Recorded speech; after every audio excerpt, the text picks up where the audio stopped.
tonight. So Politics Are Personal is up next. PoetLinc, hello, where are my PoetLincs in the house? All right, so we have a really wonderful show that these young people have prepared for you tonight. My name is Sita Frederick, and I am the Director of Community and Family Programs at Lincoln Center Education. It is my pleasure to welcome you all this evening to the amazing atrium. We're super excited and thankful to all the folks and staff at the atrium for making this possible for us tonight. And I wanted to just thank our funders and sponsors, the New York Bar Association, to shout them out. Let's give them a round of applause. Without their support, this would not be possible. Without the artists, this would not be possible. Speaking of artists, I wanted to mention that Pamela Sneed is our artist in residence, and let's give it up for Pamela. She is an amazing artist, and we asked her to come here this year to run this program, PoetLinc. And I just want to take a second to tell you about PoetLinc. PoetLinc has been around at Lincoln Center for a few years now. And at this point, it's one of our most important programs for young people to give voice, right? To allow them and facilitate for them the writing of their experiences, their lives, to share it in a public space as amazing as this space. So it brings together talented teenagers from across the 5 boroughs.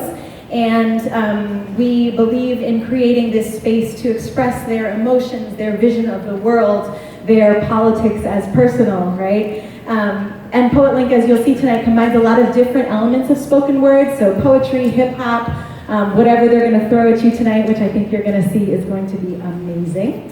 We also work in partnership with Urban Word NYC, so if any of Urban Word folks are in the house, yes, give it up. And the New York City Youth Poet Laureate Program. And so we have a special guest tonight that you're going to have a treat. The New York Poet Laureate is here in the house, so you are going to have quite an event tonight. I want to mention, out of respect for the performers, please no flash photography. We will bounce you if you try. We will take you out, okay? So please just use no flash if you need to take a photo. We love it. If you tweet and if you Facebook and all that great stuff, please do it, but just out of respect for that. Without further ado, I want to introduce Pamela Sneed, who will introduce the young folk. And if you don't know Pamela's work, if you don't, please check her out. She is a New York-based poet, writer, and actress, and she has been featured in the New York Times Magazine, the New Yorker, Time Out, Bomb Vibe, and on the cover of New York Magazine as well. She is the author of an amazing book called Imagine Being More Afraid of Freedom Than Slavery. And I met Pamela in a graduate program, and we got to work together, and it was a really special moment in my experience as a person, as an artist myself. So please welcome to the stage, Pamela Sneed. I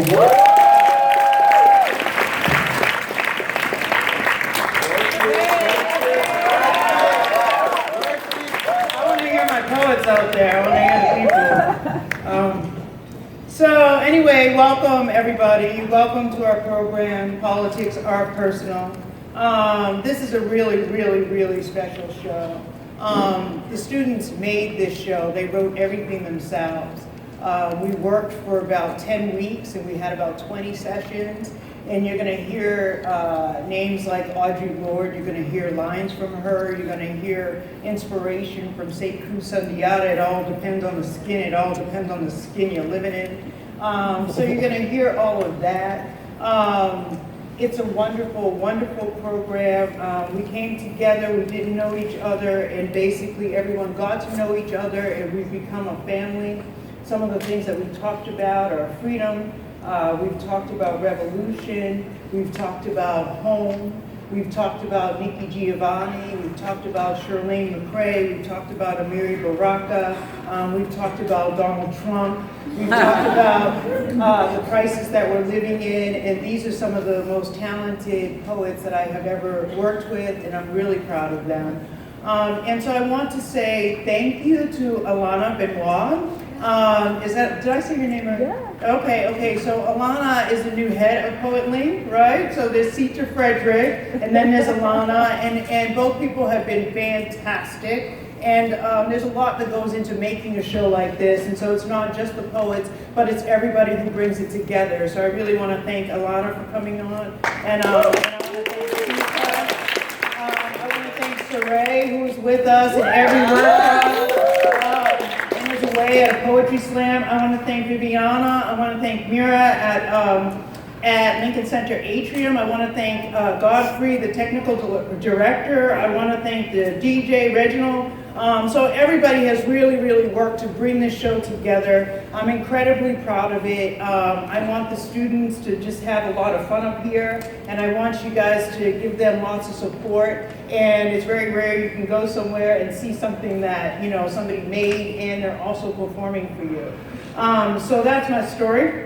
And I want to introduce the New York City Youth Poet Laureate, Nkosi Nkululeko. All right, I did it.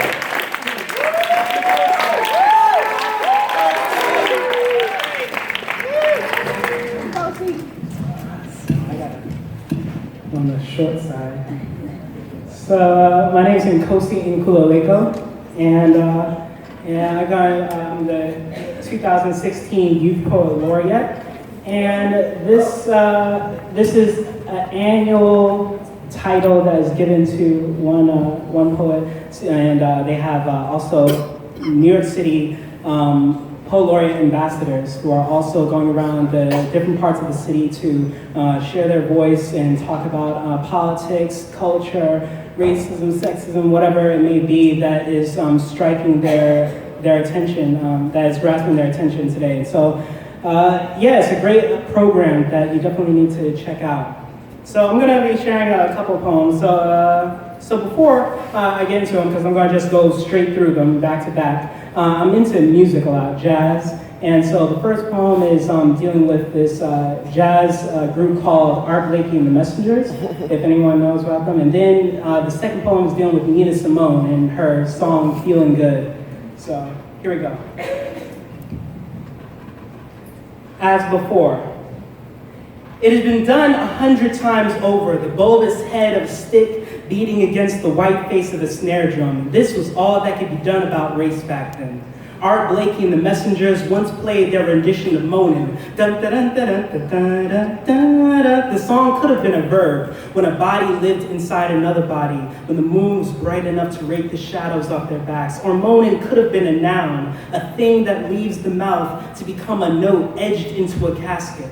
It could have been the footnote of a murder of a boy, perished in the Mississippi River 3 years before by the hands of men white as a snare. Their skin makes a brutal kind of music. When the rain taps their faces like the bulbous head with drumstick. The men, white as snow, both stood over a river, now red as a velvet scarf. A boy wearing it on his neck like a geisha of the dead. His face flushed and swollen like a bassist I once knew, hunched over a piece of wood big enough to be a casket. Who knew death could make us this beautiful? The ends of trumpets raised into the sky as if to blow the neck back out of the noose. Before returning to the studio with the drum, its sleek canvas worn with dotted figures as if the imprint of black rain, I wonder if Art Blakey saw the face of a boy in the lead sheets, all the notes gathering to the edge of the key signature like pallbearers. Bobby Timmons once played the keys like a weather above a storm, and we all know what this could mean. Our music is becoming the empty space above a cloud of rage. We want to believe a song in a century of blood is meant for the oppressed, but I can't help but wonder if this song, Moanin', is instead a metaphor for love, jazz reimagined for the bedroom hooligans, thinking on what makes the body scream delight, and what if the boy wanted the bullet in his mouth, thin and precise as a bean, a moment before consumption. All we know is how to come back to a song for the dead. Dun, dun, dun, dun, dun, dun, dun, dun. Maybe the song is meant for us to forget what the world does to the flesh, at least for the moment. But anyhow, 1958 was a good year for jazz. Some might remember it in black and white, the world separated from its color on screen, post-racial in an era of race. With the eye of a camera, not knowing the shade a piano falls in, but knowing the auburn color of a man. the deep mahogany instrument in a room where another man sits to play a song for the man who's hung from the tree that the same piano was made from, where a previous man was hung before that, and a woman before that, and a child before that, and a man before that, and a...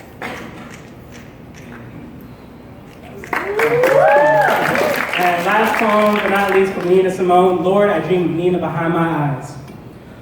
Lord, if you are at all, I pray you uproot me from my body, exhibit permanence. At night, I hear Nina Simone shedding light with her tongue, a burst making way with wings like birds flying high. I know how I feel with this feel good or feel God music in my bones, keeled over in a tub of ice, a face of mine fading in the chilled mist above the water. After dawn, the birds sing of wisdom, talks about the freedom of flight, and I can't stand on a roof without wanting to test this wingless back. My mother gets worried when I stare at the sun in the sky. She knows how I feel when I have to pray on my feet. And sometimes I don't believe in a God to pray to. It becomes a faceless portrait in the sky, with an archive of bodies singing ballads about letting go of their own bodies. This is what music does to me. My evanescing tongue singing to the other side. I know songs that sing beyond the mouth. I hear trees chant, breeze drifting on by. I know how they feel when everything seems to walk through their limbs like they're an assembly of ghosts trying to find a body to live in. Nina Simone lives in the sky now, shows me how to pass away. My eyes see the dead because I've lived long enough to be stilled in the failed practice of living. In the mirror, I see Nina's face. It's like a new dawn or a new day with birds perched on the branches of my veins. Who knew a song about feeling good could bring so much grief? Some days, grief comes when I sleep. I sleep dreaming of Nina behind my eyes. Lord, I dream. So much so, I long to no longer sleep, but I do. Kill me before I rise. I want to wake to silence, not her lyric in my wake. The christening of his terror, it aches. I seem bruised in this new life, with calloused lungs becoming pouches of knives when I sing. Dear Lord, singing be for the dead. Don't you know singing be for the dead? Beneath the casket, thick lit, below the black sheet croons. When Nina sings, it seems like only an attempt for breathing, an attempt to whisper some God in some ear, something that will save the young from singing off into the sky. Sometimes I want to die, but I hear Nina saying, this life is for me, yeah. And I'm walking in rooms, recounting the days I practiced living. It's so easy now that I know how to feel. And I'm feeling good. All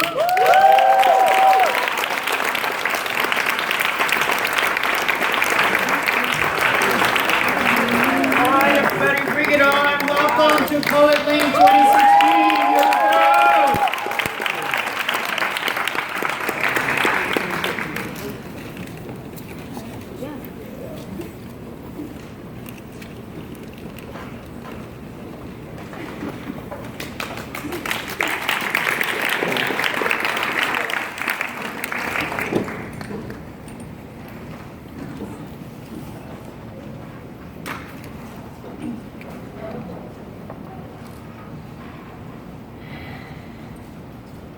Man explains why he writes. To paint. To paint a vivid picture of his horizons. To reveal. To reveal himself by opening up to the page. To alter. To alter his appearance and take on a new character. To take. To take off his covering and expose discreetly.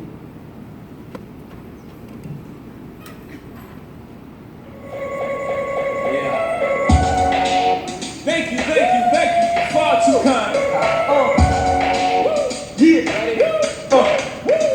Can I get an encore? Do you want more? Cook and roll with the Brooklyn. I am afraid of silence. So I keep a spare pair of headphones in my bag at all times. I am afraid of silence.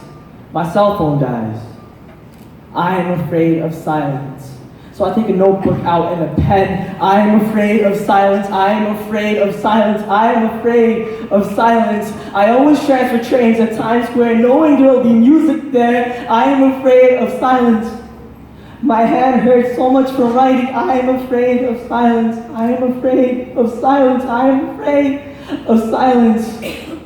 I take a book of poetry. My favorite poem sings to me, he is afraid of silence. I finally reach my stop. I run home, running from silence, making the wind roar. I stop. I realize I make the wind roar. So now I'm not afraid.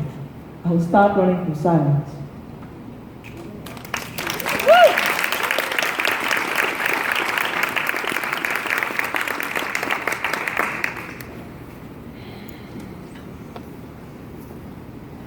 They came with smiles on their faces and put their white fingers over our eyes. And by the time we opened our eyes, we had a mask on. A mask that we couldn't take off anymore. The mask was so hideous that people only turned the pages of their history textbook to only look at us once and to never touch those pages again. The mask covers Ghana's beautiful face. The mask covers smooth, dark skin. The mask covers our eyes full of experience, from catching fish with our bare hands to focusing beyond the clouds and striking down the highest bird with a slingshot, a safer weapon the police should use. The eyes that watch the bird fall down, just as we have fallen down. The mask covers our ears, ears full of experience, ears that listen to both the cries of the innocent and the guilty, cries of joy and cries of sorrow. The ears that listen to our ancestors tell stories about their past as we sit around the bonfire at night, just as others tell stories of our past, our history. And standing here today as a proud Ghanaian, I still wear the mask. The mask still covers what it covered before, and it still covers more. The dark mask still covers the light beneath, but it can't cover my voice that I should spread among the lands and its people, and the animals and the trees and the moon and the stars and the sun, so they can leak it to the rest of the universe. And maybe one day, my voice will be so loud that it might break the mask.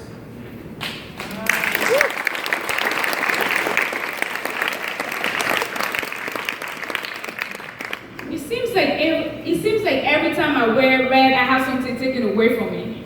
I was in my red dress when the bullet dropped, melting everything around me. In my red pants I was when I saw them burning the man. Red this, red that makes me feel like shit. Like I was vulnerable. Mama said, "Oh, you tired of red? Try wearing black."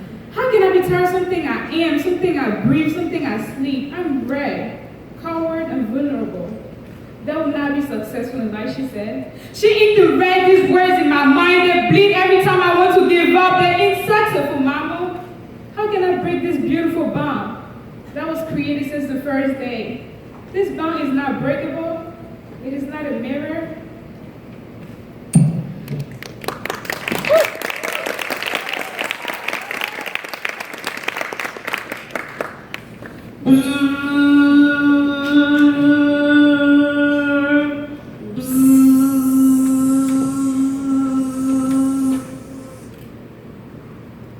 This is the sound of the barber shaving off my identity. This is the sound of me losing the very entity that makes me a woman in the eyes of society. This is the sound of me losing my beloved hair. They say the most aesthetic attribute of a woman is not her mind or her spirit, but her hair. So what happens when it's gone? When I cut my hair off, I felt naked and exposed for the whole world to see. I couldn't even bear to look at my own reflection. So I tried to hide from it, and I tried to forget about it, but I couldn't, because each and every day, society would remind me that without my hair, that I was no longer beautiful, that I could no longer call myself a woman. This feeling of self-loathing and embarrassment continued for months unending until I finally gathered the strength to face my own reflection. And I realized she was beautiful, with or without her hair. So I ask you again, what happens when a woman's hair is gone? Does her beauty and self-worth disappear along with it? I'll tell you what happens. They'll stare, They'll snicker and whisper to their friends. They'll call you crude nicknames like Baldy or my all-time favorite, you ugly black ball jigaboo. They'll constantly ask you why. Why did you cut your hair? Why did you choose to not allow your physical appearance to define you as a person? Why did you change who you were in order to fit our expectations? And you'll have only one answer for them, because I am not my hair.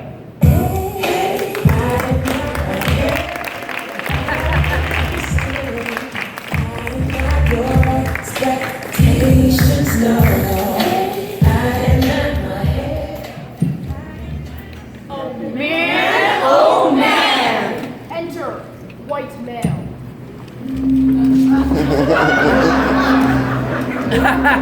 White male creeps through dark hallway, gun strapped in his belt. White male sees door to his left. He kicks it open out of pure instinct, looks inside to see nothing. White male continues to creep down dark corridor until he sees door to his right. He kicks it open. Nothing inside. Finally, white male creeps through the shadows until he sees door directly in front of him. He kicks it open. Aha! There he is. Middle-aged Russian antagonist. Ready to kill white companion's beautiful white female companion. We all know what happens next. Epic battle commences. White male defeats Russian antagonist by blowing him up and saves beautiful white female companion, and they go home and are in love.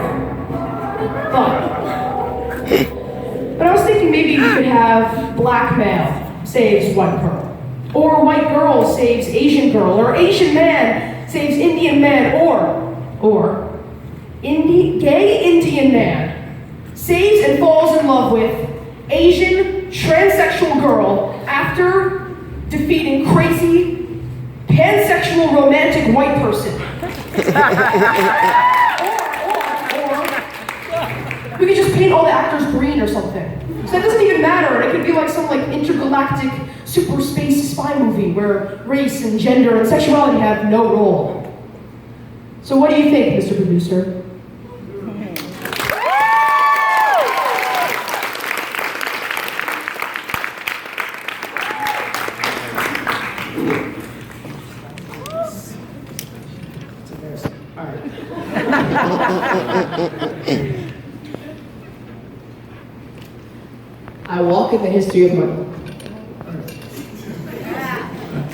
I walk in the history of my people, my broken Creole, team of mine, child, broken, new place, new home, sad story, lost.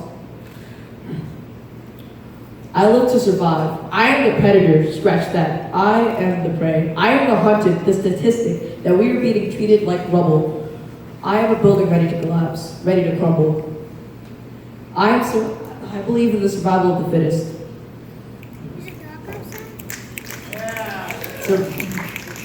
I believe in survival of the fittest, and I am the weakest of the food chain. Now let me rephrase. I walk in the history of my people, afraid of the dark. I am the snake, the supposed king, ready to be swooped away by the eagle. Now let me rephrase. I am afraid of being shattered.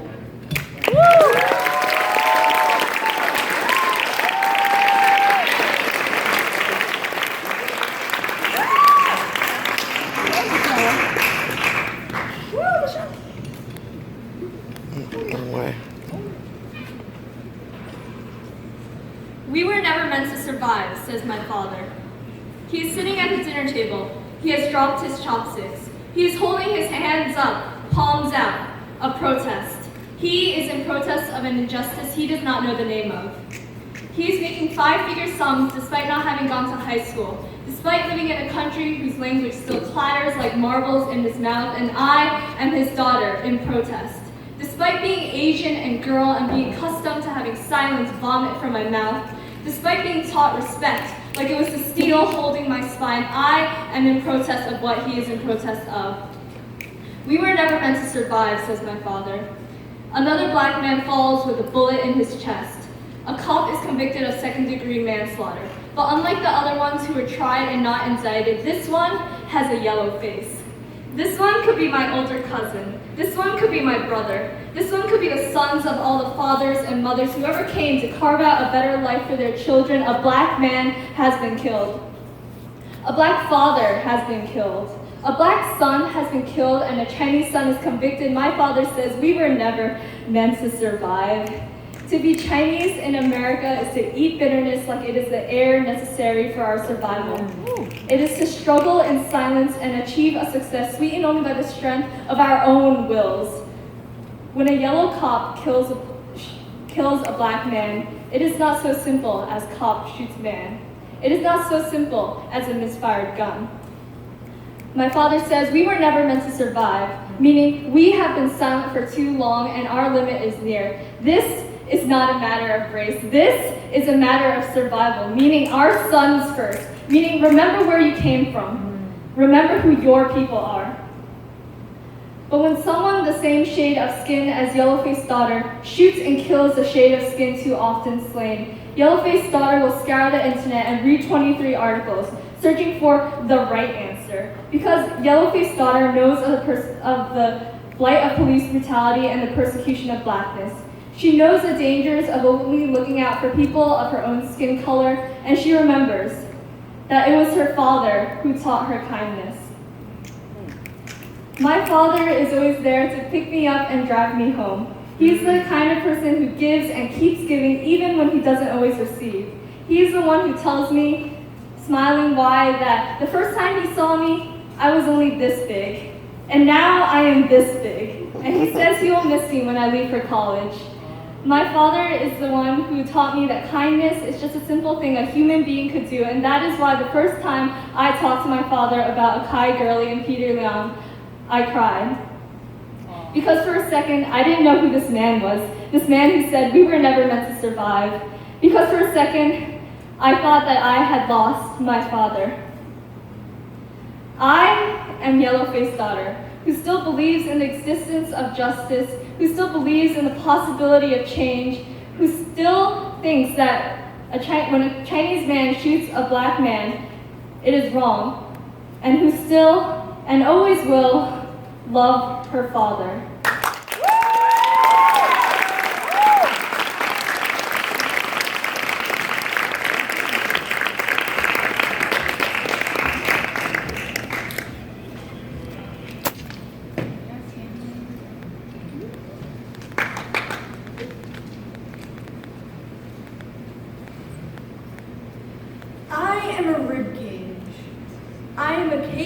Of bats in the middle of the night with silver stalagmites hanging from my sternum. And when one of those earthborn knives falls, it is the pain she feels after running one too many laps. I am a rib cage. I am yellow watercolors that have faded from the page after being baked in sunlight on an artist's porch.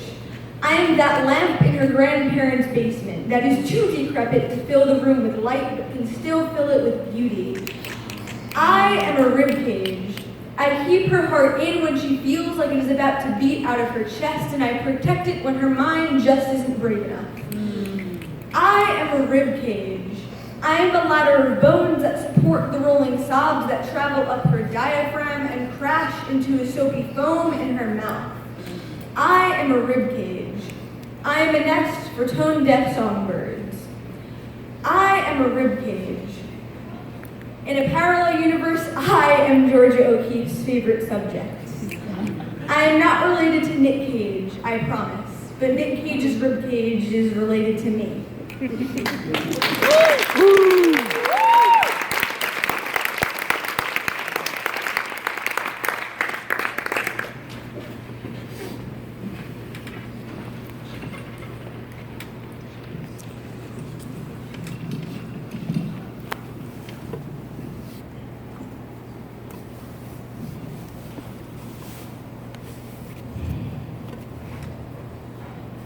Girl explains the nature of her silence. Was a sister that she grew up with.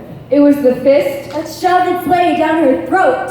It was the damn spot on the palms of her hands. It was to be her first breath and her last one.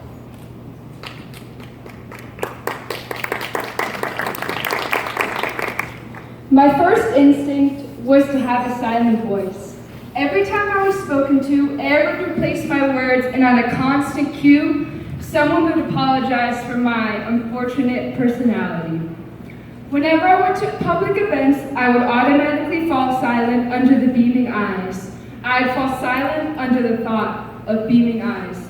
I was afraid of being called on in any scenario. The memories burned into my mind of growing up in a world that didn't appreciate my ideas because I wasn't the most articulate.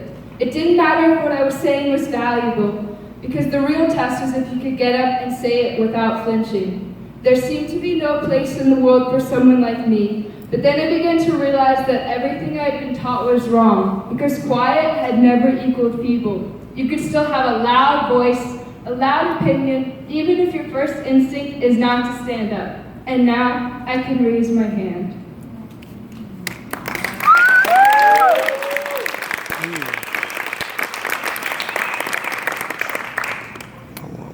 Why you wanna fly, blackbird? You ain't ever gonna fly. Why you wanna fly, blackbird? You ain't ever gonna fly. Survival is a laborious task. I see why we gave up on each other. We all work by ourselves now, and we are all so very tired. That's the game, you see. They make surviving such a struggle you'd rather die. The game is stupid and messed up, yet the little children sit and are fed their mother's milk. Every drop more strength against the oppressors they know all too well. You have to be strong, you see. No tears. Tears are like the go to jail card on Monopoly, but they make it so hard, and the oppressors watch from up above. They laugh and smoke their Cuban cigars. They blow the smoke in our faces, dehumanizing us more than we already have been. I'm tired of them acting like they're so much better than me. I feel like screaming at their fat pig faces, everything you have was ours first. You have no originality. You steal, like you stole us from Mother Africa, like you stole those damn Cuban cigars, like you stole my people's happiness. Voices inside my head beg for a revolution. I have been awake for more than 500 years, and the white man continues to take anything, my land, my food, my people, my body. They've come to a new low now. They take all we have left, my culture. Change. He had 8 years and I thought he could do it, but you see, they won't let us win. The game is rigged. It's been for a long time. It's been since the beginning. They told us lies of freedom, took our chains off, replaced them with handcuffs. There's one way to win the game, revolt, but from how life's looking, I won't survive that long. Tick tock, goes the clock, and you beg for the glorious game to stop. Why you wanna fly, blackbird? You ain't ever gonna fly. Why you wanna fly, blackbird? You ain't ever gonna fly. Voices in my head beg for a revolution.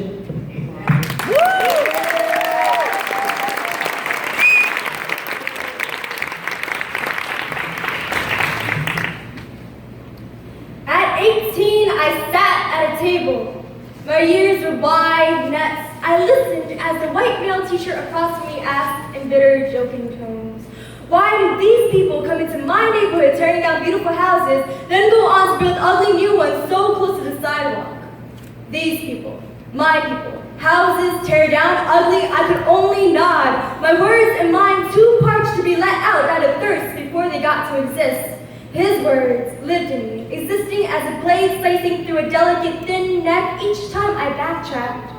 I wish I had loosened my tongue to ask him, a house, a house? What about the families living elbow to elbow, knee against knee, where there's no home to be knocked down? Are my people the commas and periods inserted into sentences only when needed? Is this the way stereotypes are written? My people are the tapes sealing their own mouths because it seems language barrier is justification for accepting degradation. But our people should speak thunderous at first, and let my words rattle on paper for a while like a baby fish flapping in fishermen's hands where the water runs low. My thick coat and mascara thoughts held on to me. They have come alive. as a fish with fins knocking on the sun, embracing another breath of air. They release the fish into the water again because it's just a baby. They let it live, and I live to tell the story. Voices inside my head beg for revolution.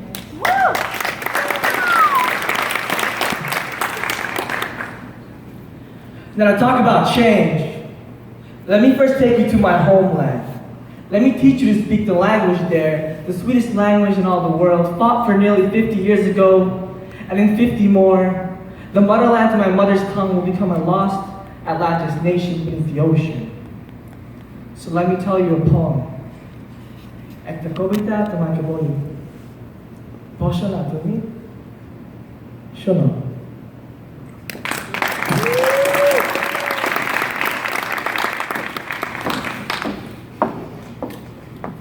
Train station. Will I go home or try to see him?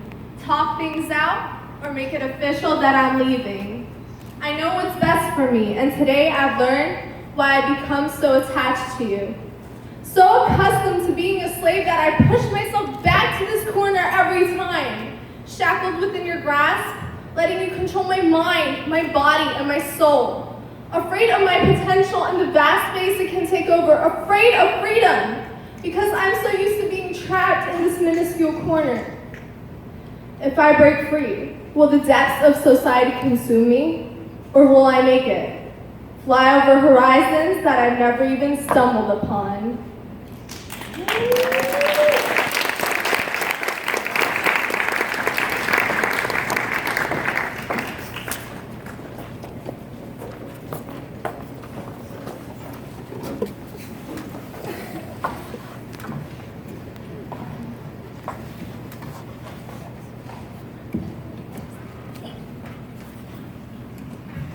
The sun explains why it always rises. Because if I don't, you will die. Because if I don't, you'll rot in the darkness of your own souls. Because if I don't, you'll probably succumb to evil and destroy yourself before you even know it. So I must. Because I love you. I must. Because you should shine. I must. Because you deserve to live in a beautiful world without war or death or famine. So, I will rise like a beacon of hope every day, because it was God's will, and I prefer not to make him ill.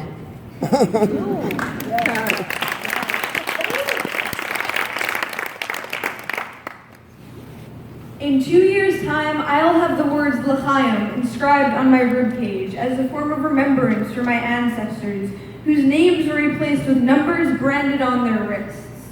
I am using our newfound freedom to etch ink into my skin simply because I desire it. The sound that drowns my ears is Hebrew. It is the blowing of ram horns that scratches the back of my throat. It is thousands of years in the making, only to be drowned out by a lack of believers. I would be a liar if I said I went to synagogue every week. Well, I don't have to know where my history lies. Judaism is in my blood.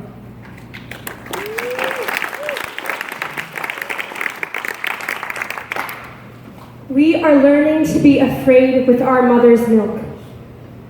We are spoon-fed prejudice swirled into our applesauce. We are soothed with lullabies of hate. The clothes that our mothers sew us have seams braided through with silenced histories. Our cribs are the melted, molded bullets that whiskered white men hug to their chests. We are bathed in bubble baths made of blood.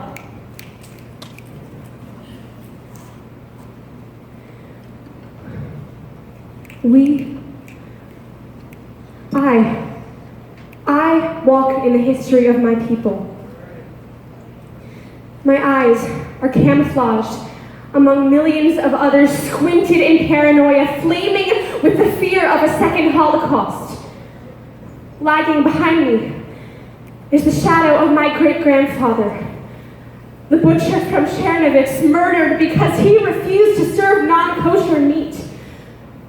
My feet alone are dragging my family's Shabbos candlesticks, the containers of leftover tzimis and kartoffelkegel.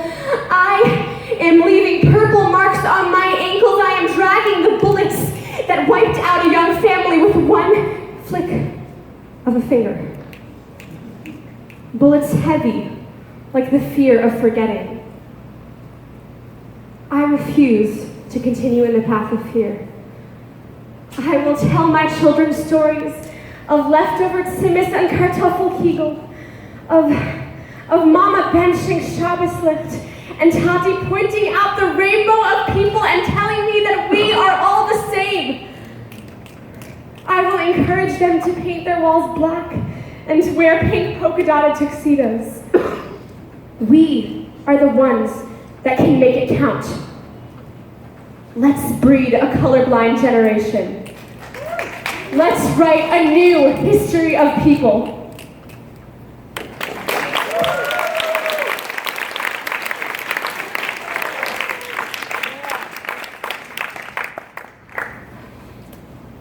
At this moment, life is happening.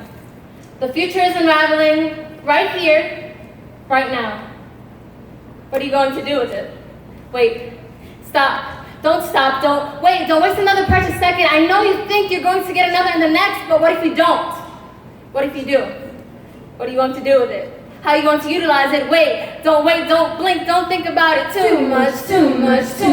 Like Drake, don't get sentimental about all the memories that got away, or you just might waste your entire existence contemplating your moment away. Aren't you exhausted of mindlessly scrolling through your newsfeed, heartbeat amplifying vigorously, cranium pulsating from restricted creativity, suppressed revolutionary concepts, yet you settle for barely breathing, merely existing? Aren't you tired of sleeping? I think I speak too much or not enough. I'm too quiet or too loud. Shut up. Damn it.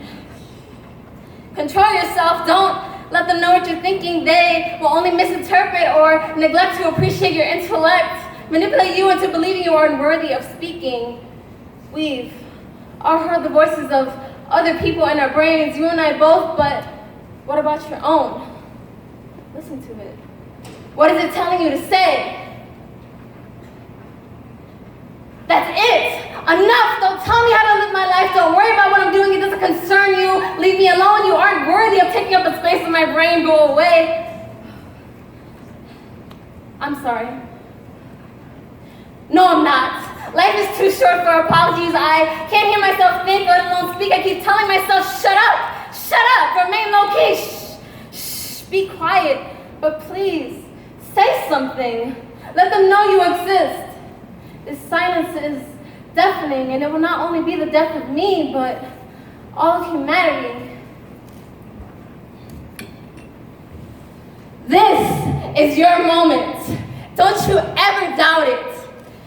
You were released from the womb, nude, exposed with nothing but vulnerability, and yet you still came out screaming, unable to speak, but determined to let your voice be recognized. Don't you ever be silent. Don't you ever be quiet. Say it out loud. They will remember me. Say it out loud. They will remember me.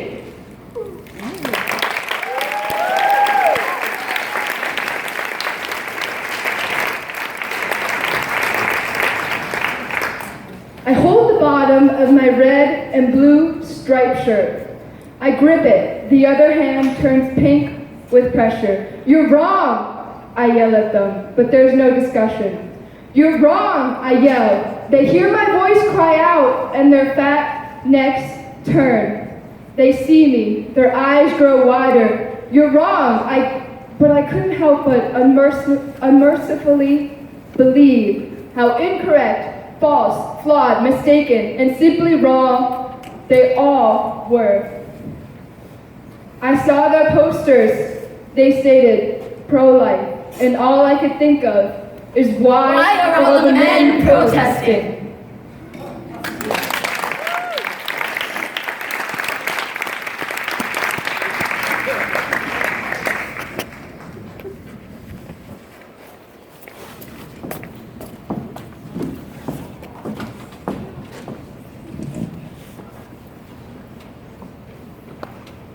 Hey, Let me get a double cheeseburger, extra cheese, no pickles, lettuce, and ketchup on the side. How much does all that come up to? $1. You're saying that I can get a double cheeseburger, extra cheese, no pickles, lettuce, and ketchup on the side, and all it will cost me is 18% of greenhouse gas emissions, 32,000 tons of carbon dioxide, 65% of nitrous oxide emissions, 150 billion gallons of methane, 250 gallons of water, the loss of 1/3 of the Earth's ice-free lands, 500 nitrogen flooded dead zones around the world in our oceans, and the slaughter of an innocent, defenseless cow? That's it? Well, in that case, supersize it for me then. By the way, you guys should really rename the dollar menu to what it really is. Affordable genocide.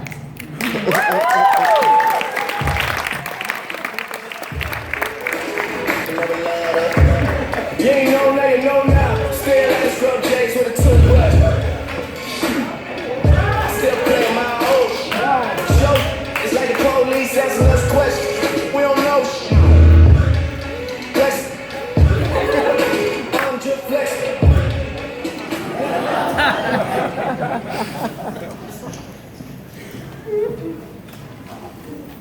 His hair would be the same color as his melanin, beautiful and strong.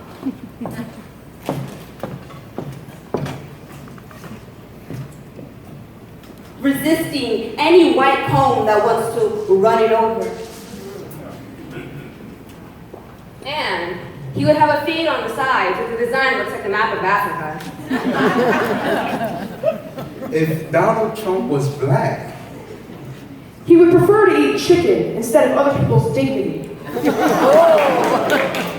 He would prefer to drink endless patches of Kool-Aid instead of the blood of the hardworking people in America. He would enjoy fried plantain with grinded black pepper, and the smell of it would give him a nostalgic feeling. For his great-grandmother, who speaks a language he doesn't understand and with whom he has never met. if Donald Trump was black, He would flinch every time he saw a sweater with a label on the back that read 100% cotton. His back would suddenly arch, as if he had bent over all his life. Just because the color of the backs of his hands and his palms were not the same. if Donald Trump was black, He would invite Kendrick Lamar to perform before he flies on stage.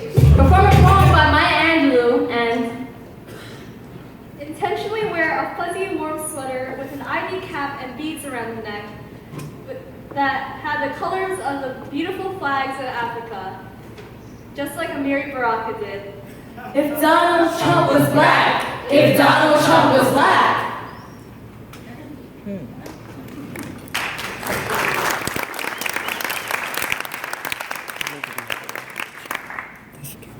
I walk in the history of my people. My people who sings their slave songs unproudly. Them who believed in an unknown God. Them who believed in an unseen force, just like how they believed in your unseen promises. My people who can write their names. My people who can write their names. My people who are prisoners. Prisoners of hunger, prisoners of poverty, prisoners of your lives, prisoners of their own lives, prisoners of the war, prisoners of guns, prisoners of the wars, prisoners of hopes.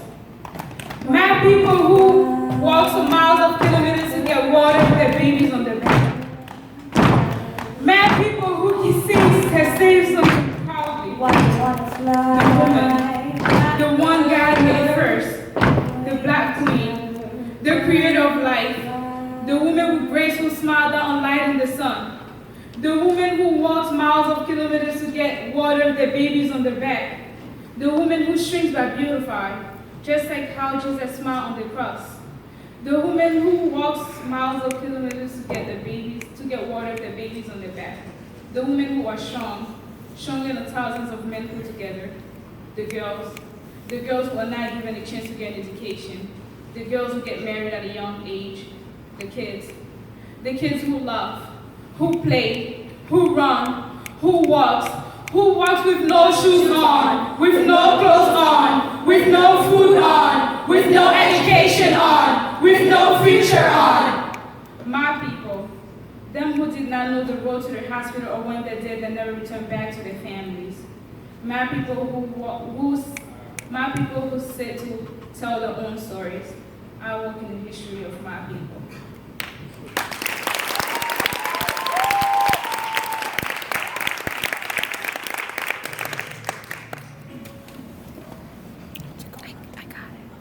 When an artist takes their last breath, an immortal legacy is left behind. For art never fades, and words don't disappear, and emotions never fully subside, and the legacy lives on.